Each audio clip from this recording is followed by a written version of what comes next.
So welcome, Naegleria. Thanks for being on the show. No problem. Why don't you give us a general introduction? Who you are, why you're being on the show, stuff like that. I'm in Naegleria. I've been speedrunning for a few years now. I'm here as the figurehead for NASA, I guess, which is the North American Speedrunner Assembly, which is basically just an ESA counterpart, but in North America. I wanted to make it purely just because, GDQs are like the face of speedrunning, and their goals are like it for like charity based, and I figured we might as well have one whose primary goal is like the speed running aspect of it for North America. So if there was people that like wanted it too, like on Twitter they would comment about stuff like that. So I figured I'll just go ahead and make it. So you've kind of explained what NASA is. Where is it, and why did you decide that you needed to pick the location that you did? Well, I wanted it to be somewhat like central for North America. I was originally thinking Toronto or Chicago because those are like major airport hubs. And then when I asked people on Twitter and stuff like that, they mostly seem to prefer Chicago, so I just went with that. So it's actually in Addison, Illinois, right? Which is Yeah, it's pretty like much Chicago. it's like a 20 like less than 20-minute drive from the Chicago airport. It's basically it's walking distance if you're in shape, unlike me. I got back in time for that. Great, yeah. Um, you've already said kind of like why we need a new marathon, kind of a um, alternative to GDQs in terms of more focus on a meetup rather than a charity. Um, do you expect that it'll get the same sort of viewership or anything, or does Oh it no, just not nowhere matter? near. It's not going to get anywhere near GDQ's viewership. At least not with this first one. Maybe it'll take off with future ones, but ultimately my goal is to say that like, all right, if I can, create this meetup, then other people you should, see if anyone who lives in like the same city as you or same state for the United States, you could just see whose house is the biggest, meet up for a weekend and speed run. Like I like to see more local meetups like that. That's like one of the main goals of NASA. Like if the channel gets like popular, I would literally just hand the stream key to anyone who creates a meetup like that. So how did you go about the game selection for this marathon? Well, the judge basically, yeah, there was basically the same sort of submission as GDQs, like submit 5 games, 10 categories. The judgments themselves, what I wanted ideally was there to be like many judges, and they would all they not necessarily judge every game, but judge a lot of games, and then we could have like a each game would have like an accept and like a reject count, and then you would take the accept count and minus the reject, and you could just I would just start from like the top of that list with the ones with the most accepts, like to reject number stat whatever, and then just keep going down until you like run out of time for the marathon. As it turned out, that there wasn't really enough judgments to do that. Because if there was only like a game with like 1 or 2 judgments, it's not fair at all to just use that as the Mm-hmm, mm-hmm. thing. So I only did that with the games that had like a significant number of judgments on them. Like if you look at the judgment lists, I had a spreadsheet for that. I can link that. Some of them got like as high as 10 judgments if I saw, but Yeah, a handful got like 1,001 spikes got the most. I think that was Was just there There, I because it was posted it in the alphabetical. chat there, and for those games, I just straight up used the like anything that was like five or an absolute value of 4 or 5 or greater. I would just use that, and then for the ones in between, I used ESA's criteria, which was basically just the length of the run, the like entertainment value of the run, be it skill or comedy or whatever, and the commentary. And ESA's criteria in general is pretty much the best of all like the major marathons I've seen, at least for sorting through like a large number of games anyway. If you're gonna do like a smaller local meetup, it's literally just you can give everyone a game, which is sort of what like DeuceCon did, where everyone like gets a game that goes at least. Uh, the one of the biggest issues with judgments is that I wanted to have like each judge when they rated a game like accept or reject, they could leave a comment, and I kept it really open ended. Just what did you think of the game, and I didn't want to make like an actual structured like rank the game based on these certain qualities, like how good is the speed tech or something like that, because I figured that it would be a little too restrictive. So I left it open ended, and I think that could work if I pressured the judges more, because I literally I just let them type whatever they want, and then I did that. And like a lot of people on Twitter were rightfully talking about how Judge 2 was just basically an asshole. He didn't actually give the runners feedback in his comments. Some of it were just like, I fucking hate this game and the people that run it, stuff like that. So I just deleted all of his. And but ideally, I think that system can work. You just need to have more participation on behalf of the judges. And something fell. And I guess as a person who can see all the judge comments, I could, if they make like an insufficient, like if they just say I didn't like this game, I like try to ask why. I feel like I could have gotten more out of the judges, but I guess that's somewhat to be expected when it is literally like it's just people watching speedruns in their spare time. They're not necessarily going to be too critical of it and really think of it, because in some cases, even with the GDQ community, like games committee, the reason for rejecting a run might just be it's too long for what it is, or something simple like that. Like a short answer can work sometimes. It's just as long as it actually still has feedback and like actual content in the like response. Now you mentioned that for next marathon that the judges is going to be a smaller group of more vetted individuals. Were comments that like Judge 2 made part of that reason for that move?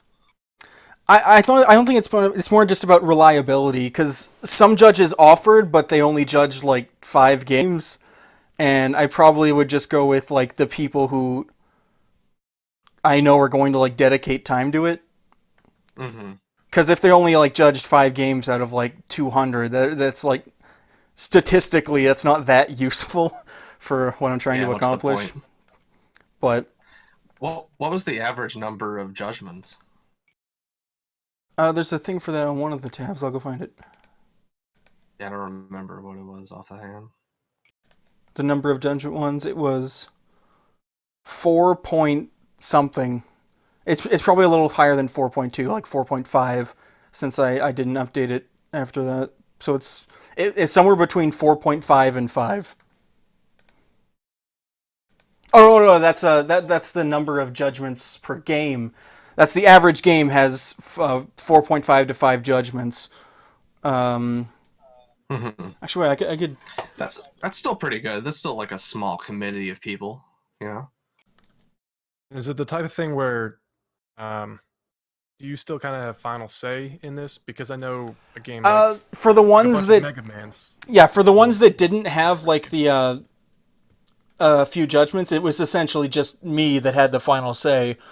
And that's another like issue with, I think, NASA in its current state, is that it's basically just a one man show, like ultimately, because I'm trying to give as much like power to the community as I can, but for the games that only had like one judgment, I basically had to just decide for myself like which ones to choose. And in some cases, it might not have been a great reason, like going for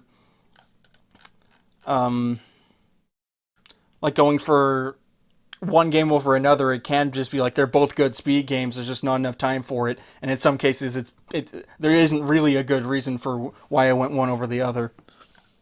Yeah, I'm just thinking for a game like the Mario Party or the Mario franchise, if people generally like that and that gets good votes as far as accepts and rejects, are you going to step in and say, all right, listen, we can't have 8 of these in the marathon. I have to take one of these out. Yeah, that didn't end up happening, but I like a series representation overall. There was relevant is the number of people that rejected specific games, like Kingdom Hearts.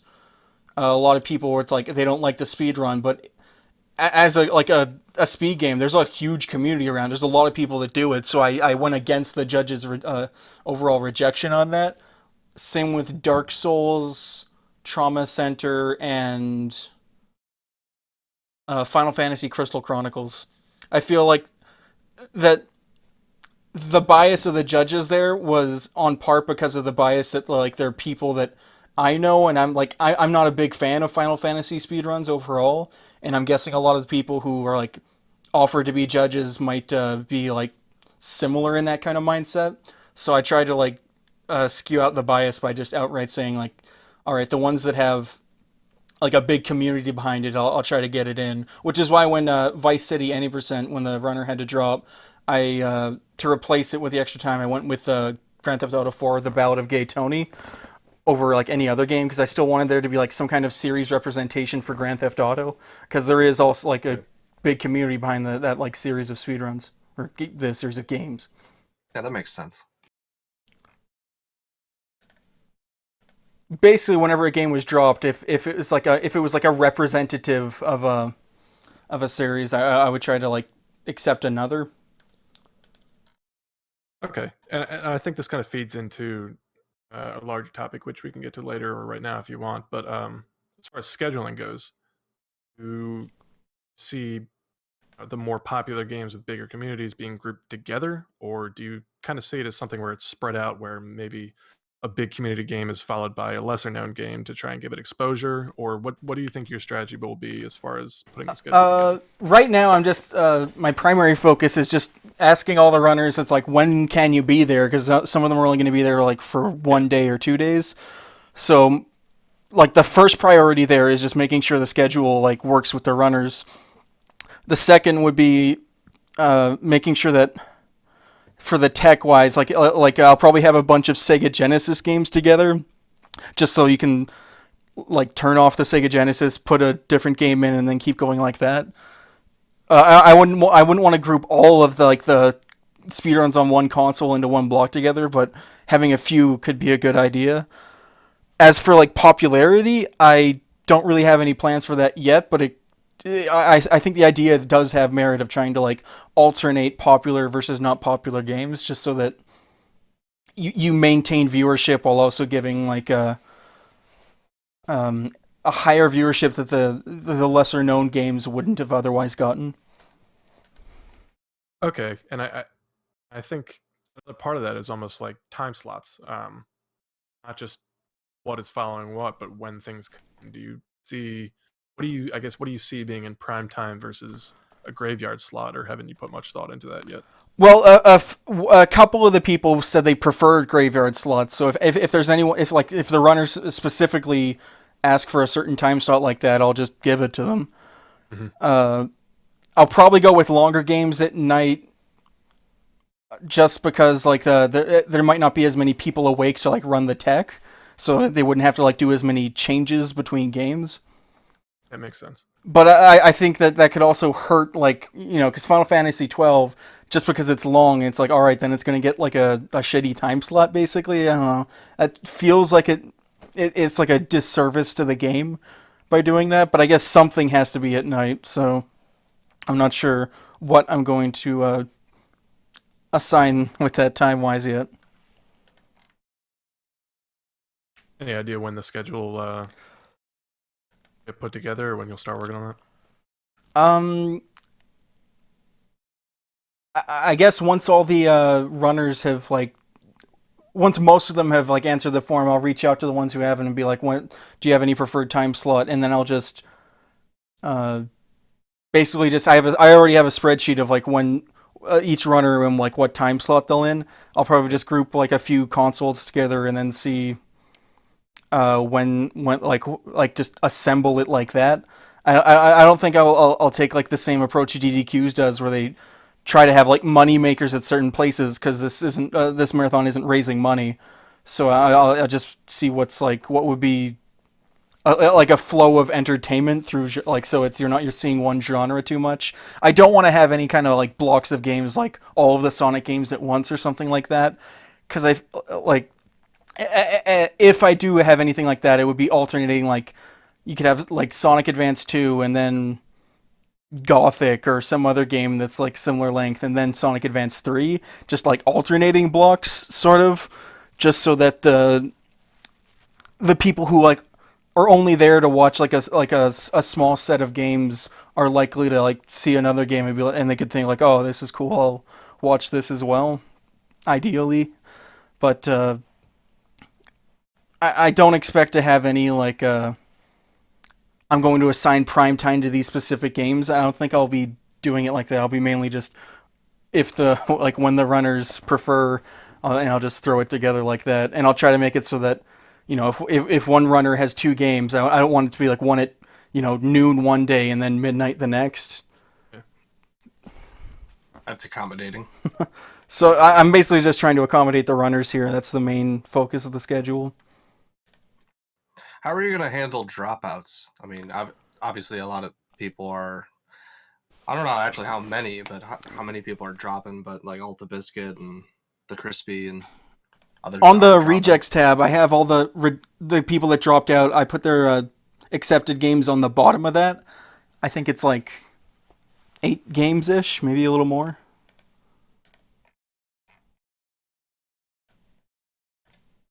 Oh, dang. Okay, way more. It was 131 to 147, so that's 17 games have been dropped so far.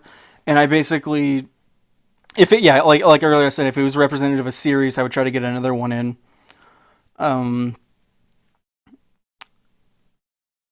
But for a game like, let's see, Oddworld Abe's Odyssey, like, there was only the one Oddworld submission, so I just tried to get a game of similar length, or if another game that doesn't really have a series representation, or if something like that. I might be putting... I don't think I put in too much weight on like representing a series of like speed game community, because there are quite a few games where it's like basically a lone runner is running it, and those can still be like really good watches.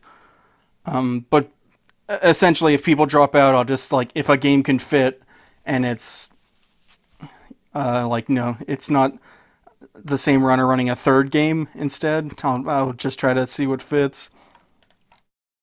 Next up might actually be Thomas Was Alone, if there's another hour-long game is dropped. Hey. Oh, I'm gonna have to brush up on it if you actually let that through. If that's if you want to switch out one of the... Do you have 2 runs accepted? Yeah, I have 2 runs. Yeah, Aladdin and Battle Tanks. Would you want to switch out one of those for Thomas Was Alone? No, I don't think it's that good of a watch. Well, I'm just saying, there's also cases where it's like Private Cinnamon, where 4 of his games got accepted. So I was just like, all right, some of these are long, some of these are short. Like, which would you personally want in the most? So I just went with those. Yeah, I would much rather want someone else's run in than me doing a third run for Thomas Was Alone. Yeah. So yeah, I forgot you had 2 runs already. So, the guy who submitted Super Mario 64 DS and Mario Galaxy, I went with the other Mario games because his times were like not quite as good. But if more people drop, I could ask for like Super Mario 64 DS, see if he'd be like, see how his like progress is on that. Which is another thing. Like Twilight Princess, I much prefer as a speed game over Wind Waker. But Ace, who offered Wind Waker, he's like the best at it. So I just went with that. I figured it would be like a better service to the like Zelda speed game community in that sense. You mentioned a 64 DS, and I know that's not the easiest thing to capture on. Are there any tech limitations that kind of guided your choices? One DS game is in Mario Kart DS, and I think the runner themselves has like a Game Boy DS capture card, like that outputs to like a USB. So I'll just ask them to bring that. So those are for like the really weird circumstances where there's like specialized capture cards, mainly for handheld devices. Like, I think there's another one who has a 3DS. Yeah, Super Mario 3D Land. That's on the 3DS, and he has his own like capture card for it, like a built-in to the like a modded handheld device with a capture card. So in those cases, I'll basically need to ask the runners to bring the console they're using in that sense. Okay. And it sounds like Mario Kart DS is actually on Wii U VC, which is interesting. Considering that does, well, yeah, I guess that does have a touchpad. That's interesting. Wait, Maybe really? there's well, that's what Scoop is saying. At least it's Oh, on there. I don't know if that's what it was submitted on, I but did not know that. yeah, it seems like there's a lot of workarounds too. Like any Game Boy game can be played on the Super Nintendo and things like that. Neat. What is the tech setup going to be for NASA? Is there like a dedicated gaming PC yet, or a streaming Yeah, PC Dark and stuff? Fox, one of the runners that submitted early on, he said he'd be willing to lend me the PC, like use that as the stream machine. A couple other people have said they live in or near Chicago, and bringing their computer wouldn't be much of a hassle. So that's like what basically, yeah, like the PC, the gaming PCs and the stream PC is basically just people in the area offered it. The idea for like audio and video capture for video, it's basically just convert it to HDMI. Edenol, who is one of the ESA dudes, he gave me two of the old scalers they use for like ESA 2014, and they work with SCART, composite footage, and S video, and those have hardware deinterlacing as they scale, so they'll scale pretty much anything except component, or most of the common things except component. And I have a separate component, just straight up converter. It doesn't have hardware deinterlacing. I have two of those. There's a equipment thread on the forum that mentions these things, but I did buy one component to HDMI that had hardware deinterlacing, but apparently it's just a piece of shit and it doesn't work. But Damn. It seems like a lot of the equipment stuff is crowdsourced so far. It's just kind of yeah, been like, some of it's quite a bit of it's crowdsourced. Like the PCs, essentially all of it is. What I plan on bringing is an audio mixer that I bought from Monoprice that I'm actually using right now. With the mic I'm using one of the ESA lav mics that Edenol shipped to me. He shipped 4 of them. And then I'll just ship them back after NASA, and I'll use them for ESA there. And so right now you're hearing the NASA mics basically, and Nice. the capture card. Like A capture card, I might. I have a Hapa Colossus that I might ship there just for HDMI capture. It can do composite, but it's fucking terrible at it. But HDMI, it's fine. I'm not sure if I should just mail it to him. I might do that. I don't know. Because it might just straight up be cheaper for him to locally buy one than for me to ship it. I'm not sure yet. Sounds like you're getting a lot of support from the ESA folks, though. That's really cool. Yeah. Edenol, and from the start for tech advice, I asked them what should I get if I just want it to look, nice, and they recommended me a bunch of the stuff I've gotten, as well as him, just straight up giving me the 2 of the old scalers. It's like a Cypress CM939 or 393, as well as lending the lav mics, which I'll ship back afterwards. They're pretty cool dudes. Will the games have cropping in the layout as opposed to GDQ? Yes, when I Naegleria, do you have any opinion on this? yes, I think you should not crop extremely shittily, and you should at least try to crop a game. I don't know if I'm the only one who hates black bars that are pretty large around the game, because that just that pisses me off so much. I get so mad when I see that. I don't know if that's just me and most people don't care or what. It might be one of those things where it's like bad kerning. You only notice it if you know what it is, and everyone else just doesn't care. Kind of like shitty deinterlacers. Not most people when watching a stream, if it's on if they have Amorex set to not use deinterlacer, a lot of people would straight up not notice. Whereas if you're used to looking for it, it's this is garbage. I can't watch this. I want to try to basically Make it so that at least people with like my level of knowledge, which admittedly isn't that much, aren't getting their pet peeves annoyed. In the runner forum, you asked if we need any special needs for our runs, and I just want you to know that I need mine to be stretched to 16 by 9. Okay, you're banned from NASA. Effective immediately. If anyone wants to stretch the game footage from 4:3 to 16:9, I will probably have an aneurysm. As the developer intended. Well, yeah, I guess if they want like the TV they're like playing on or the PC, I could do that. But if they wanted it to be outputted to the stream in like a stretched aspect ratio, oh, they better hope I'm asleep during their run. Also, I know you made a bunch of layouts for it, and now we have like the game, like the actual like game setup. It looks like a lot of it is going to be NES and SNES, which is 8:7, not 4:3, as a common misconception. 16:9, and then a few like special cases. And in special cases, I honestly, some people, one like, I don't know, maybe it's just me who thinks this, but if they'll have like a layout that has like a black box where you would put the game feed, I think it could be okay to just not have a black box. You would just essentially put the game on the screen, because if it has a weird aspect ratio, essentially that black box is just going to create weird looking bars around it. So you could just, like having an open space or one that doesn't have a black box, like an open background, I guess, can be useful for specifically like probably the Game Boy 3DS, which has its own unique aspect ratios and resolutions. That could be handy. Yeah, I mean that will mostly be decided just by system and whatnot. Yeah, with some weird cases in between. Like I was just playing an N64 game that was smaller than most others, but yeah, I feel like a lot of the preparation can be done beforehand, and minor adjustments can be done on the fly. And actually, from previous SRG marathons, they had an XSplit script, which essentially set all that shit up. You just like push buttons, and it made it look good.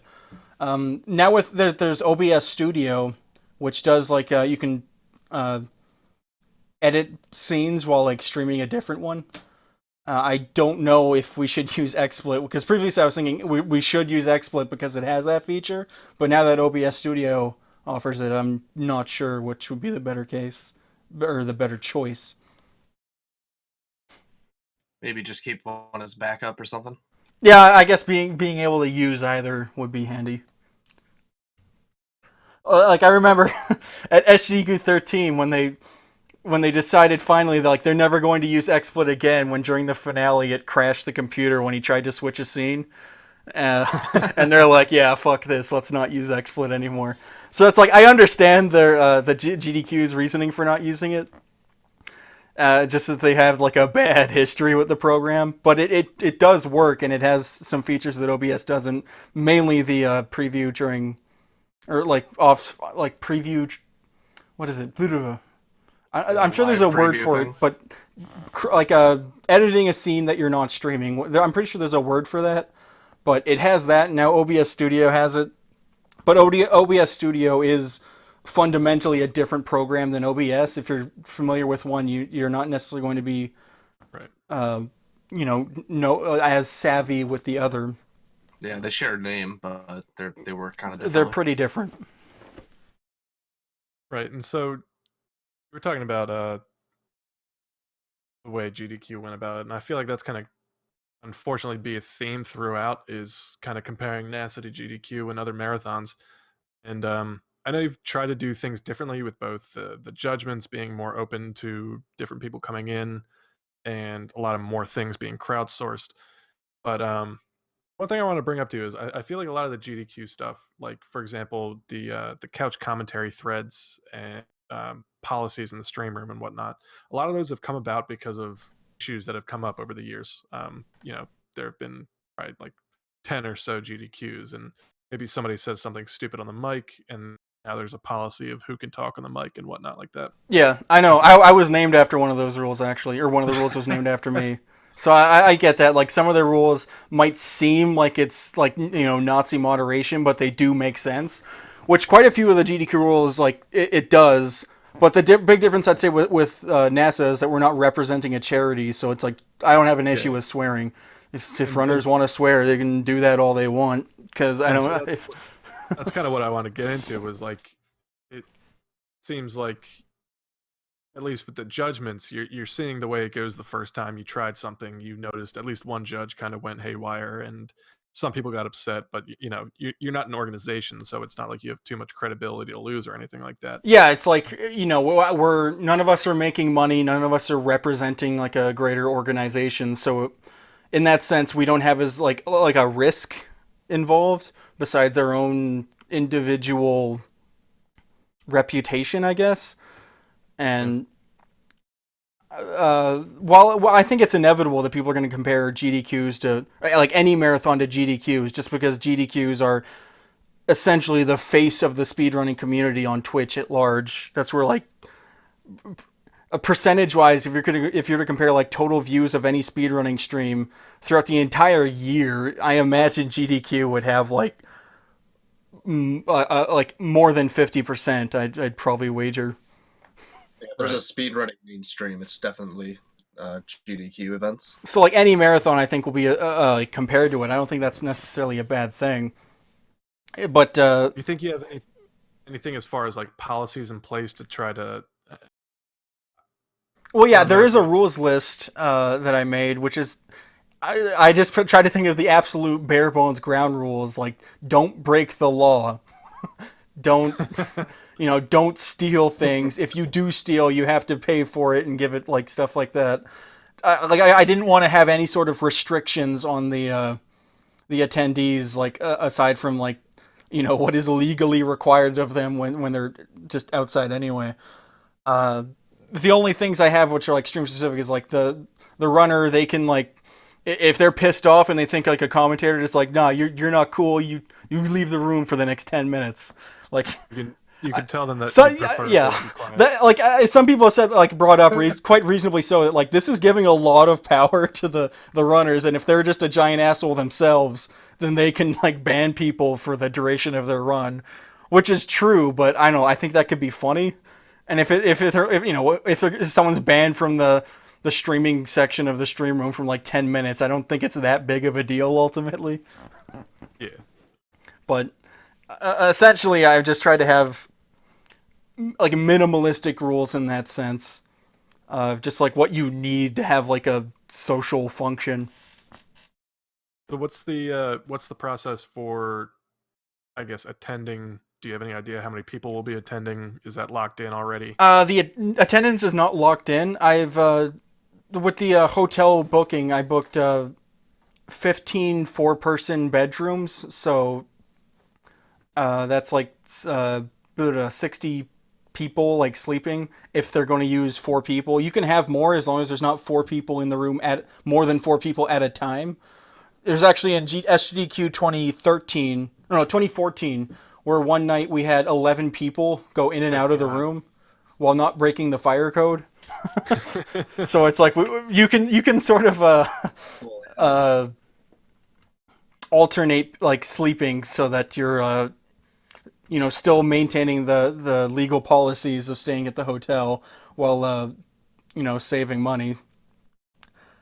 I'm guessing the hotel would like want everyone to have their own luxury suite, but that's not really viable on our end because we're not like speedrunning is not a luxurious hobby at heart.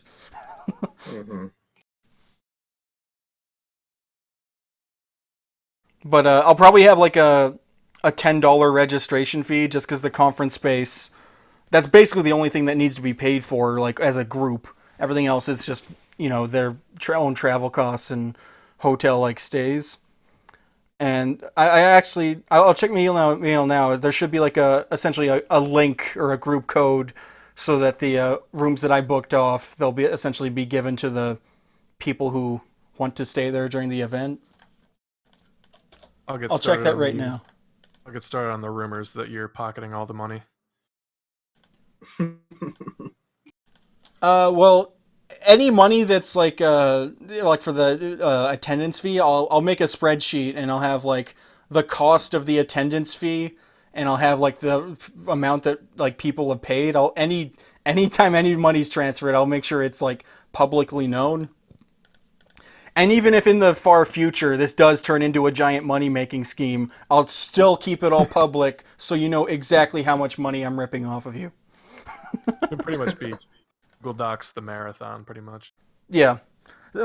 Pretty much everything has been based off of Google Docs so far. But I don't plan on actually making money from this. I've spent more. I mean, I like this audio mixer I'm using. It's nice to have. It's kind of like a tax write off, like for work, where you wouldn't have bought it otherwise. You would, but it's like it's still nice. It's like I'm not like I don't know like I've spent money on the marathon for that, but is it really like I don't know if it's something like I'm not gonna like ask people to reimburse me for it. If I was like literally broke, I might, but that's not the case. I can afford to have an audio mixer that's $80. Well, happy you can afford to put on the marathon, make it happen, and not go completely broke from it. Well, the only real the biggest expense for me personally is just like airfare because it's Chicago is like a ways from Alberta. Do you have to ship anything down there? I imagine. I'll just like bring it with me on the plane. I as a carry on. I don't trust shipping services personally, even though I've gotten a lot of stuff shipped to me. I don't know. I guess I have like a irrational fear of that. Yeah, better to keep it on you. CRT situation figured out. Yeah, there was one guy who works at like a place that has a shit ton of CRTs, and he was like, I could lend a few, and I'd be like, all right, I'll keep your name in mind. But at the moment, I'm just gonna ask like people that live in the area to bring a TV if they can. Like, it's very much a community equipment event in that sense. Like, I'll bring a few consoles, but it's like the TVs essentially are gonna be. I could just like rent a few. Like, I don't think we'll need like. I think 30 even would be plenty for like the size of the marathon. Because that's going to be like roughly 1/3 of the attendees, probably. Yeah, really. So it's not like at the point like where GDQs where they have like a significant chunk of an actual budget dedicated for like TVs and stuff like that. But essentially, if people in the area, if they can bring a TV or two, that would be like that would probably suffice for at least for like the marathon portion for like the backroom stuff. I'd want more, but I'm basically just going to ask people in the area if they can bring a TV, and if so, like what size? Can you bring more than one? Can you bring like at HDQ 2015? I remember there was like a little 4-inch CRT mobile, like 90s mobile TV sort of deal. I remember Miles was doing like Metroid Prime on that for a while. Some people are trying to speedrun on it, but basically any like as long as you know as like maybe it's just me, but I'll work as long as like I can see what I'm doing. If the TV is like 6 inches or 30, it doesn't really matter to me. So if people do have preferences, I'll try and I plan on arriving on the 18th, like one day early, and I could go. If one of the people has a car, I could go like help them carry big TVs if need be.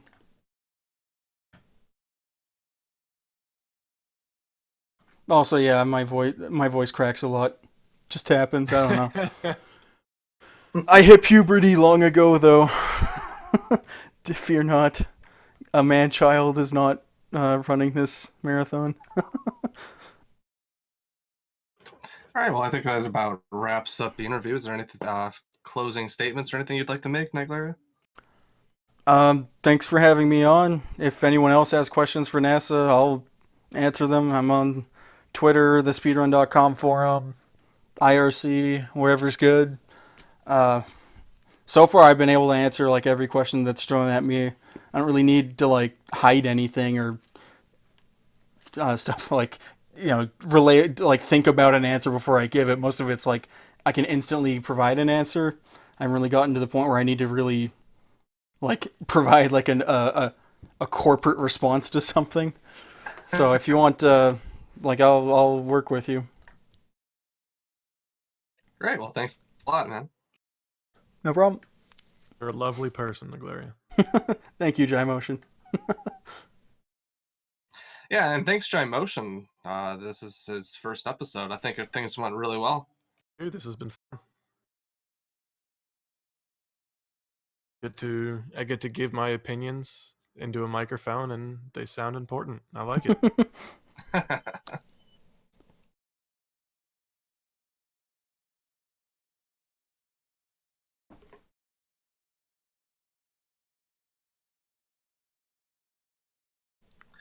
All right. Well, that is the show for tonight, guys. Thank you for watching. I'm not Really sure. I'm not sure when the next episode is going to be. I've reached out to a number of individuals for more interviews and stuff, so we'll see how that goes.